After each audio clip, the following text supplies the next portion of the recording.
یہ بھی حکم دیا کہ کچھ چیزوں میں مسلمان اور غیر مسلمان اس کی تفریق نہیں ہے. آپ صلی اللہ علیہ وسلم نے فرمایا ہے کہ اگر کوئی غیر مسلم کوئی مسلمان، میں مفہوم بتا رہی ہوں، ایگزیکٹ الفاظ نہیں ہیں اس وقت میرے پاس، لیکن میرے لیے یہ حدیث جو ہے وہ گائیڈنگ لائٹ ہے کہ کوئی یہ کہے کہ اگر کوئی مسلمان، ایک دینی ریاست ہے، اس میں ظاہر ہے مسلمانوں کی ایک میجورٹی ہے، تو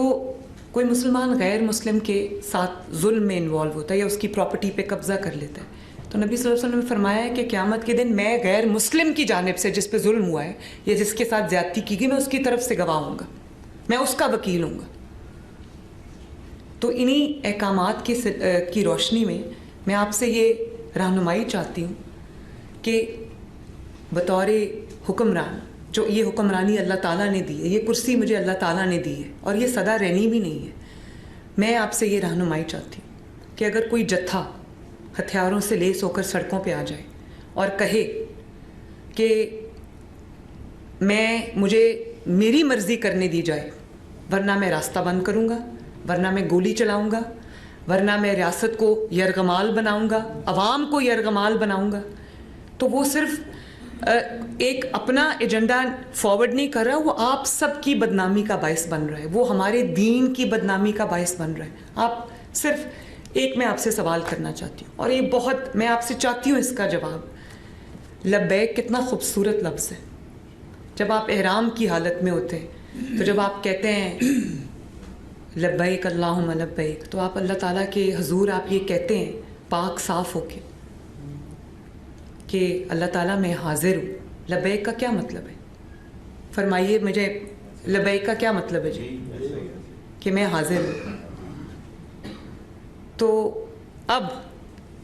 پاکستان میں رہتے ہوئے اس مقدس لفظ کا آپ کے ذہن میں کیا مطلب آتا ہے؟ لبیک سے آپ کے دماغ میں کیا آتا ہے؟ ایک مذہبی سیاسی دماغ، اور اتنا تکریم والا لفظ جو ہم احرام کی حالت میں ہمیں پڑھنے کا حکم ہے، اور یہ بھی ہمیں بتایا گیا ہے کہ اللہ تعالیٰ کو احرام کی حالت میں، چاہے آپ وہ عمرے کے لیے جا رہے ہوں یا حج کے ارادے سے جا رہے ہوں، میقات کے وقت جب آپ احرام میں اس کے مقام پہ جب آپ احرام پہنتے ہیں، تو اللہ تعالیٰ کو اس حالت میں آپ کی زبان سے کوئی کلمہ اس سے زیادہ جو محبوب نہیں ہے. ہم پڑھتے ہیں جب ہم جاتے ہیں احرام کی حالت میں، تو وہ دل پہ لگتا ہے جا کے وہ لفظ لبیک. یقین مانیں اس کا، جس طرح کبھی آپ اللہ اکبر کہیں اپنی کسی کیفیت میں، وہ ایسے دل پہ لگتا ہے جا کے، اسی طرح لبیک کا لفظ احرام کی حالت میں کیا ہے. اور جب آپ اذان کا جواب دیتے ہیں، جس کے لیے اللہ تعالیٰ نے کئی لاکھ نیکیاں رکھی ہیں، تو جب آپ حی علی الصلاۃ حی علی الفلاح کہتے ہیں، تو آپ دل میں آپ کو کیا کہنے کا حکم ہے؟ لبیک کہنے کا حکم ہے کہ اللہ تعالیٰ میں حاضر ہوں. تو آپ سوچیں کہ اس لبیک لفظ کو جب آپ چھوڑ دیں، کیا آپ لبیک کے بارے میں سوچیں، آپ کے ذہن میں پہلا خیال کیا آئے گا؟ آپ کے ذہن میں پہلا خیال جو آئے گا وہی میرا مقصد ہے آج کی بات کرنے کا. اور میں آپ سب سے یہ ہاتھ جوڑ کے ریکویسٹ کرنا چاہتی ہوں، آپ کی بیٹی کے طور پہ، آپ کی بہن کے طور پہ، کہ اپنے آپ کو، اب دیکھیں جماعت اسلامی کے ساتھ میرا اختلاف ہو سکتا ہے، سیاسی اختلاف، جو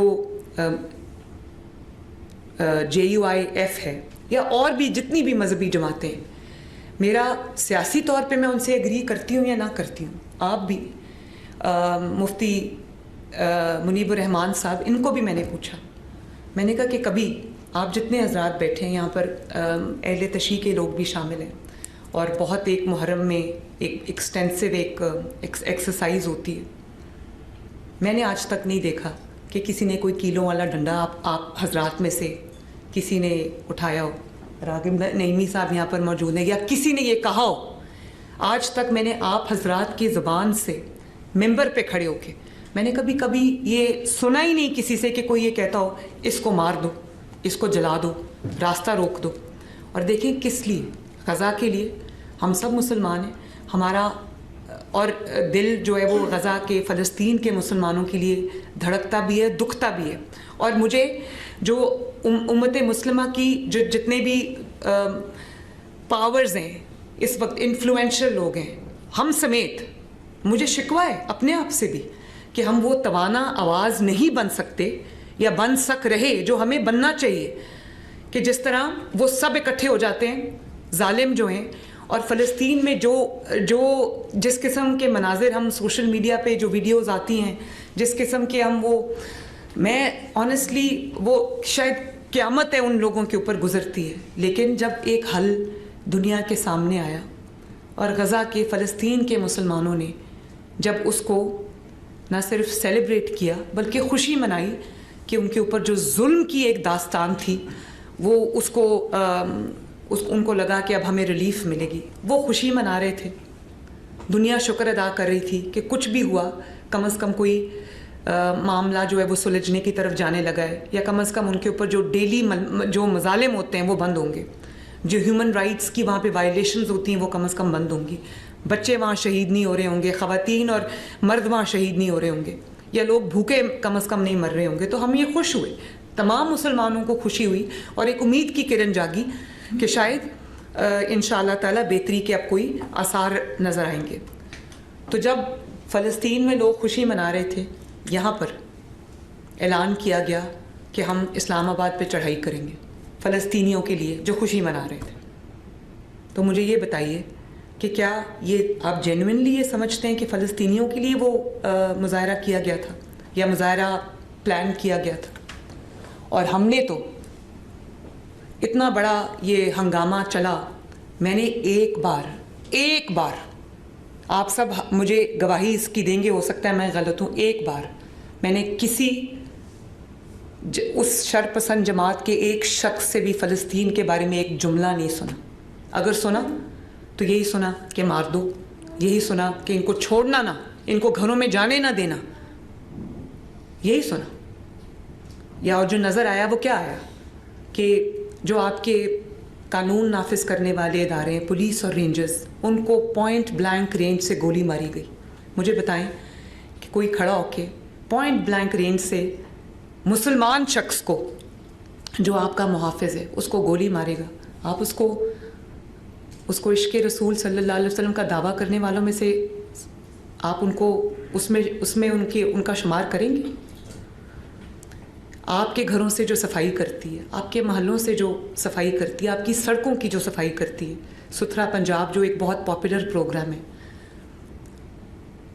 صفائی نصف ایمان ہے, اس کے لیے مجھے کچھ آپ کو بتانے کی ضرورت نہیں ہے. وہ گاڑیاں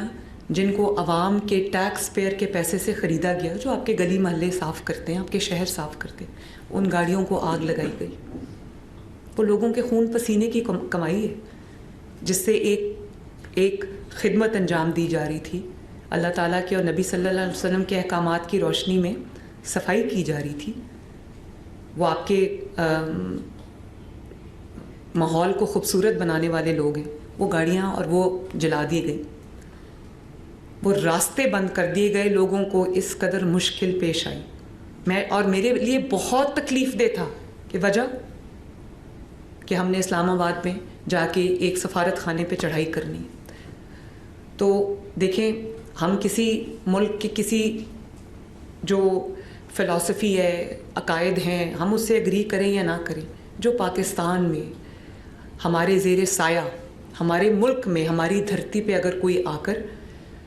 یہاں پر رہتا ہے تو اس کی جو حفاظت ہے وہ ہم سب کی ذمہ داری ہے.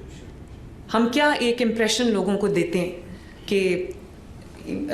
چڑھائی کر دو. پوری دنیا میں سفارت خانوں کا احترام کیا جاتا ہے, سفارت خانوں کو پروٹیکشن پرووائڈ کی جاتی. تو میں آپ سے یہ پوچھنا چاہتی ہوں کہ حکومت اس میں کہاں غلط ہے؟ مفتی صاحب نے فرمایا کہ ہمیں تحمل کا مظاہرہ کرنا چاہیے. 2.25 سال ہو گئے, ہر دفعہ کوئی نہ کوئی واقعات ہوتے ہیں, میں بہت تحمل کا مظاہرہ کرتی ہوں, کیونکہ مجھے پتہ ہے کہ وہ صرف ایک شرپسند جماعت نہیں ہے, اس نے لوگوں کے ذہنوں میں کو زہر